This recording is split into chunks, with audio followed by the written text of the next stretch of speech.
And we all went and saw the new Spider-Man movie that is being just uplifted like no other movie I've seen that's come out in the Marvel Cinematic Universe, even the DCU, in probably 2 years, safe to say.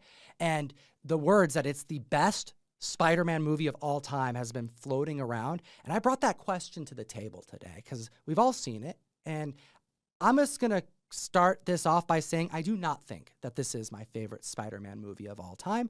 And the main reason for that is that it was an animation, and I put the live action adaptations in a completely different camp, personally. There's a lot of great DC animated movies that most people have never seen. I buy those on Blu-ray regularly. They're amazing. There's a lot of like JLA Dark and Constantine stuff that I would recommend. What are your opinions?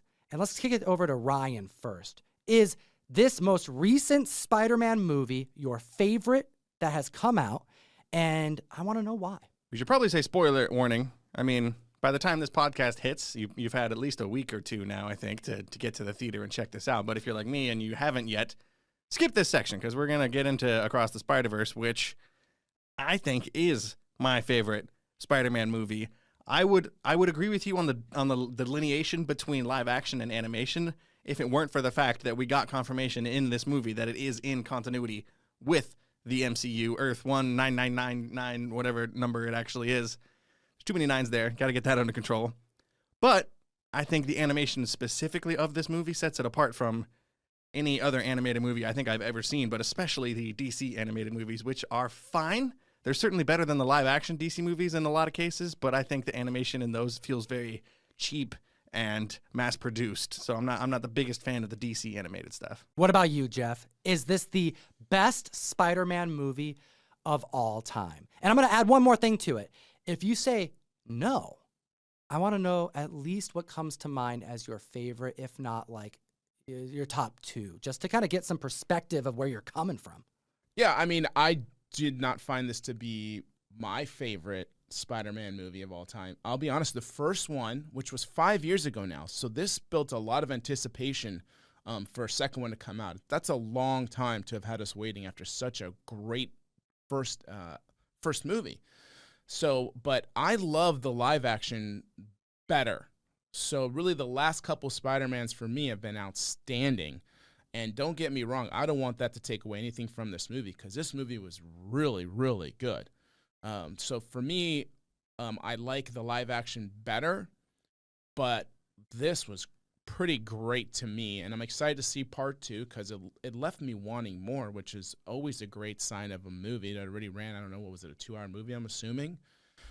So again, no, it's not. I love the live action, but damn, it's good. And that first one, I think that first one was, at that time, maybe my favorite Spider-Man movie at that time. But since then, with the live actions and the storylines, I think I've changed now to like those better. So which specific live action?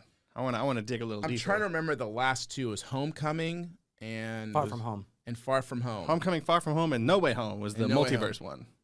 Boy, I mean, they're all pretty fantastic. So, but really the last two, especially when you had all the Spider-Mans show up that were in the live action. Are you kidding me? That moment and scene, I know we had a lot of Spider-Mans in this movie. Don't get me wrong. But I wasn't emotionally connected to any of them, really.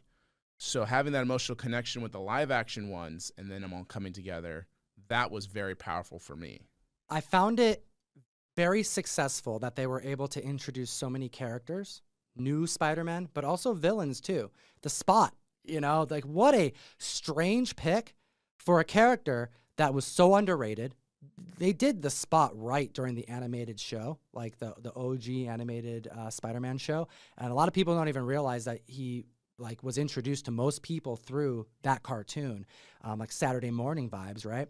And him being like, I would say the main antagonist of this movie, but it's also not really correct to say that because this movie was more of a focus on Miles and Gwen dealing with Spidey 2099 almost on screen more and dealing with the problems there than with the Spot, especially because we knew going into this, the Spot was going to carry over to the third part of this trilogy.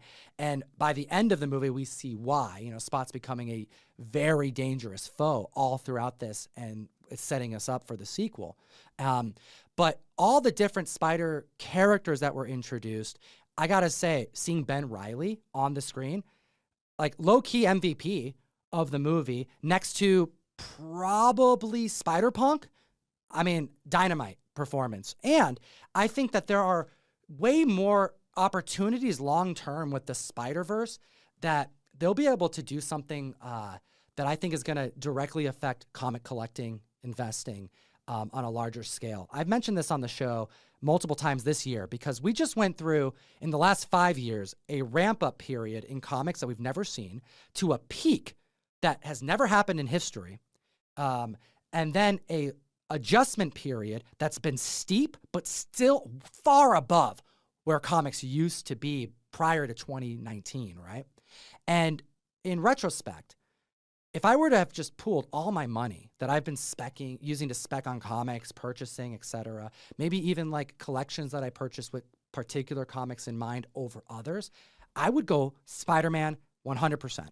Silver Age Spidey, Romita, Ditko, Stan Lee goodness, you know. I would be investing in AF-15s. I remember having conversations with you on the con floor back in like 2019, 2018, and you saying, these prices don't make sense. I think Spidey is really where it's at. And I still remember that because I was kicking myself not participating in acquiring more Spider-Man. After seeing this movie, that's really what I was feeling the whole time. Is like long term, I think there's more potential in the Spider-Verse than possibly even the MCU at large.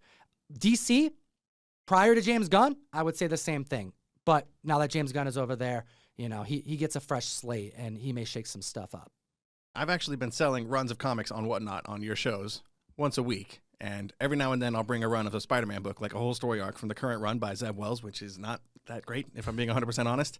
Doesn't matter. It still sells way better than anything else I bring, even if I say, I really like this run. It's my favorite thing. I think you guys should really read this independent book. Nobody cares. But if I bring a 6-issue run of a subpar Spider-Man run, people go bonkers over it. It's true. I think there's a genuine appetite for Spider-Man across all eras and quality levels even. Well, when you think about Spider-Boy coming out recently, really shaking up the collector's market, I saw a lot of disdain for Spider-Boy. People kind of getting upset that there is so much spec and FOMO being experienced by the community, uplifting a brand new character that no one really knows about, that low-key seems a little derivative of others. But when it comes down to it, a brand new Spidey character, and then seeing what was just on the screen over this last week with this brand new Spider-Man movie, it makes so much sense. There is so much potential in every character, especially because they're sourcing brand new characters from like the last decade.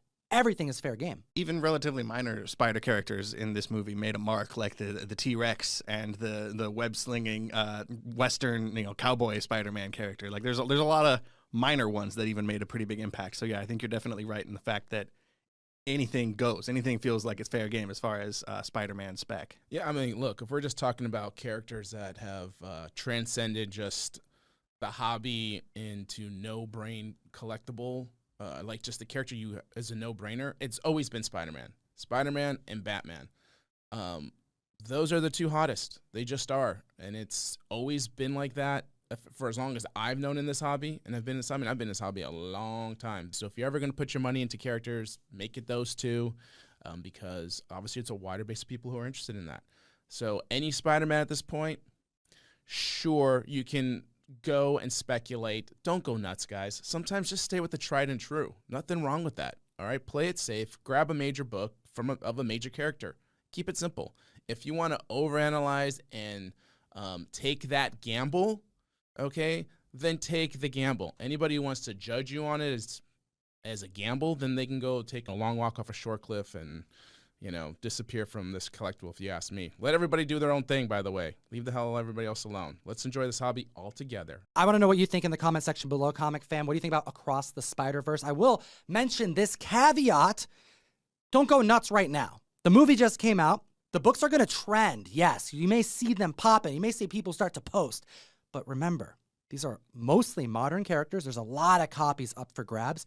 And there's about a year before we're going to see the third movie. Maybe take your time, wait a little bit, have some patience, put some eBay save search listings on your app so you can be notified, because there's going to be a point over the next, I suspect, 3 to 6 months that the majority of these books are going to be more attainable.